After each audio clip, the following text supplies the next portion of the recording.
Hello, welcome back to my short. कसे आहात तुम्ही सगळे? मी ना रिसेंटली आता पंढरपूरला गेले होते. माझ्या दोन्ही ब्रोनी अक्षय आणि अजित भैयानी दोघांनीही कॅफे स्टार्ट केला आहे, जी पाहण्याची माझी खूप जास्त उत्सुकता होती, म्हणून मी गेले होते पंढरपूरला. तर ना इथे गेल्या मस्त असं अक्षयनी माझ्यासाठी सँडविच करायला घेतलं, जी की त्याची स्पेशालिटी आहे. मग मी तोपर्यंत सगळ्या कॅफेचा शूट वगैरे करून घेतला. दोघंही कामात होते, दोघांनाही न डिस्टर्ब करता मी मस्त असं शूट करून घेतला आणि बाहेर आले आणि बाहेरून पाहत होते की तो कसा सँडविच वगैरे बनवतोय. मी सिरियसली सांगते, माझ्या लाईफमधलं आत्तापर्यंत सगळ्यात बेस्ट सँडविच होतं. मी माझ्या ब्रोचं आहे म्हणून नाही सांगत, मी सिरियसली सांगते, खूप जास्त टेस्टी झालं होतं ते सँडविच. आणि मोस्टली मला सँडविच, पिझ्झा हे प्रकार जास्त आवडतात, सो मला ते खूप जास्त आवडलं. तरी तर मस्त असं त्याने सँडविच करून घेतलं होतं. आणि मोमोज मी ट्राय केले, जे की अजित भाईंनी बनवले होते, म्हणजे ते दोघांनी मिळून बनवले होते. मोमोज अप्रतिम होते.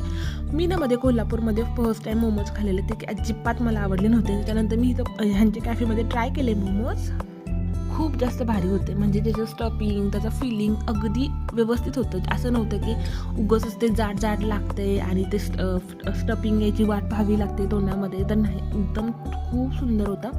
जर हा व्हिडिओ तुम्ही पंढरपूरमधून पाहत असेल तर most visit the Sai cafe Thakkar Chowk. Okay, त्यानंतर मी मस्त सँडविच वगैरे ट्राय केलं, असं मी सांगितलं, खूप मस्त होतं.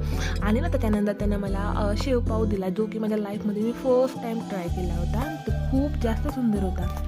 आणि नंतर ना त्यानं फर्स्ट टाईम आज ब्लॅक करंट शेक ट्राय केला होता, जो की स्पेशली आमच्यासाठी बनवला गेला होता. मला ना ब्लॅक करंट हे माझं फेवरेट आहे. आईस्क्रीम असू देत, कुठलीही ड्रिंक असू देत. सो ती ड्रिंक तर काय बोलायचंच नाही भाऊ, म्हणजे इतकी छान झाली होती ना, इतकं भारी बनवलं होतं ना त्यानं, नात खुळा झालं होतं. तर हे सगळं एन्जॉय करून मी निघाल्यानंतर घरी. सो व्हिडिओ कसा वाटला मला नक्की सांगा. जर हा व्हिडिओ तुम्ही यूट्यूबवरून पाहत असाल तर आपल्या चॅनलला सबस्क्राईब करा, आणि जर हा व्हिडिओ तुम्ही इंस्टावर पाहत असाल तर आपल्या चॅनलला फॉलो नक्की करा. बाय.